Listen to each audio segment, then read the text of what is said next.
Two Chinese men sentenced for defrauding Apple in $2.5 million iPhone scheme.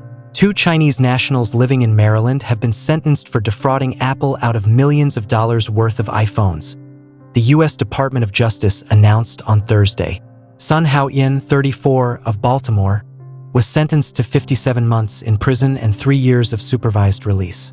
He was ordered to pay Apple over $1.07 million in restitution and a forfeiture money judgment of $53,610. Xue Pengfei, 34, of Germantown, was sentenced to 54 months in prison and 3 years of supervised release. He was ordered to pay $397,800 in restitution to Apple and a forfeiture money judgment of $19,890. According to court documents, the men and their co-conspirators devised a scheme to exploit Apple's one-year warranty policy for new phones. They obtained fake or refurbished iPhones with spoofed serial numbers or IMEI numbers from Hong Kong and submitted them to Apple stores or Apple-authorized repair centers so Apple could replace them with new iPhones.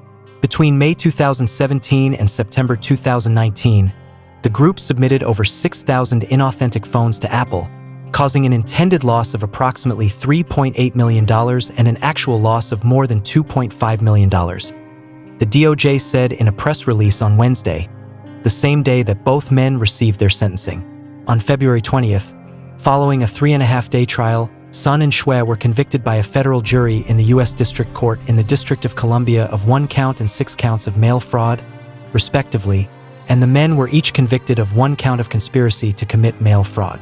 According to court documents, Xue is a lawful permanent resident who moved to the United States when he was 21 and had a history of legal and productive employment before being recruited by a co-worker to join the scheme to defraud Apple.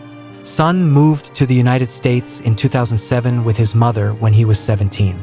Sun's mother later married Sun's stepdad, who works at the Pentagon. Sun, a non-US citizen, is currently out of status, according to court documents.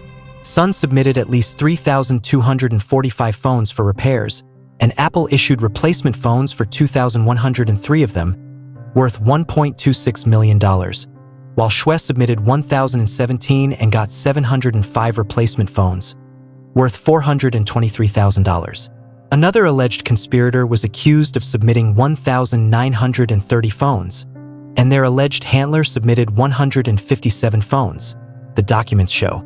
In addition to going to Apple stores and repair centers, the defendants registered repairs online and dropped off phones via multiple UPS mailboxes. Court documents show Xue rented at least 2 UPS store mailboxes, created at least 3 email accounts for the scheme, and recruited and supervised other participants.